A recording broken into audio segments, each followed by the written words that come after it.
Hello friends, welcome to my channel Ask English and I am Suraj Kumar Singh, your English trainer, जहां आप सीखते हो English through Hindi.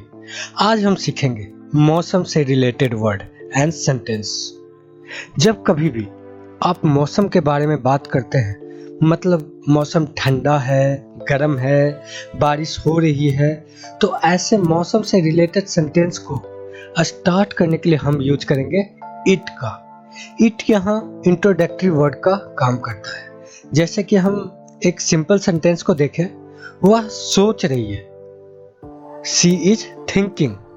But जब हम मौसम के बारे में बात करेंगे, एग्जाम्पल, गर्म मौसम है, इट्स वार्म। जब हम घर से बाहर निकलते हैं और देखते हैं कि धूप है, तो इसे हम कह सकते हैं इट्स सनी, धूप है।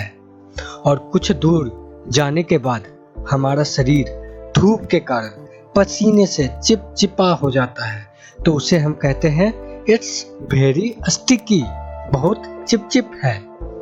या फिर हम पसीने से लथपथ हो जाते हैं, मतलब शरीर से पसीना ही पसीना निकलता है, तो उसे हम कहते हैं ड्रेंचेड विद स्वेट, पसीने से लथपथ। इसी तरह जब हम बारिश की बात करते हैं तो रैन का यूज करते हैं। रैन वर्ब है,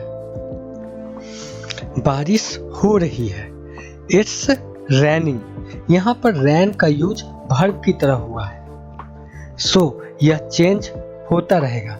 जैसा कि आप पास्ट की बात करेंगे तो हम बोलेंगे बारिश हुई थी, इट रैन्ड। और फ्यूचर के लिए बोलेंगे बारिश होगी, इट विल रैन। इसी तरह हम नेक्स्ट सेंटेंस देखते हैं, बहुत तेज बारिश हो रही है, इट्स रैनिंग हैवली। अब जब बारिश होती है तो बादल भी गरजते हैं, तो हम कहेंगे इट्स थंडरिंग, बादल गरज रहे हैं।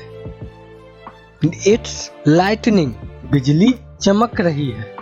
और जब दोनों एक साथ हो, मतलब बादल भी गरज रहे हो और बिजली भी चमक रही हो और साथ के साथ हवा भी तेज चल रहा हो, तो उसे हम कहेंगे it's a thunder storm, it's a thunder storm.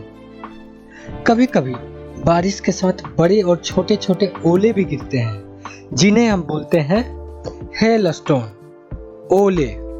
It's hailing, ओले गिर रहे हैं। और कुछ देर में बहुत सारे ओले घर के बाहर पड़े होते हैं, इसे हम कह सकते हैं there are a lot of hailstones outside.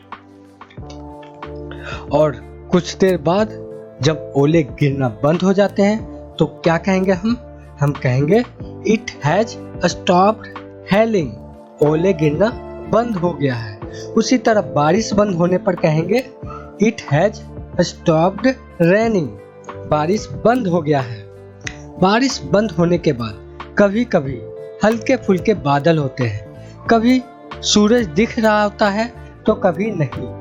ऐसे मौसम के लिए वर्ड यूज करते हैं हम partly cloudy, the sky is partly cloudy, आसमान में हल्के बादल हैं। कभी कभी ऐसा भी आपने देखा हो कि बारिश बीच बीच में रुक रही होती है और फिर शुरू हो जाती है, तो ऐसे बारिश के लिए हम यूज करेंगे स्कैटर्ड रेन शावर्स, रुक रुक कर बारिश होना। और जब हल्की फुल्की बूंदाबांदी के लिए होती है, जब हल्की फुल्की बूंदाबांदी होती है केवल, तो उसे हम कहते हैं ड्रिजल, इट्स ड्रिजलिंग, बूंदाबांदी हो रही है।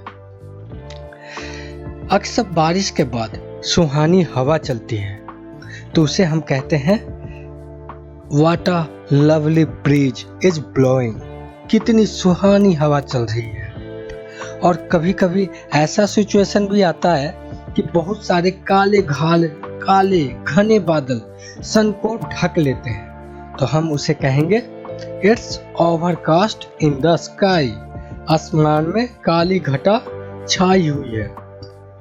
बारिश के मौसम में जहां तहां पानी के छोटे बड़े गड्ढे हो जाते हैं, तो हम उसे कहते हैं वाटर पडल। जो अक्सर बारिश के मौसम में छोटे बड़े गड्ढे दिखाई देते हैं ना, जो पानी से भरे होते हैं, उन्हें क्या कहते हैं? वाटर पडल। वहाँ एक पानी का गड्ढा है, देयर इज अ वाटर पडल। इसी तरह हम विंटर सीजन की भी बात करते हैं तो हम कह सकते हैं सर्दी है, इट्स कोल्ड। बहुत ज्यादा सर्दी है, इट्स चिली।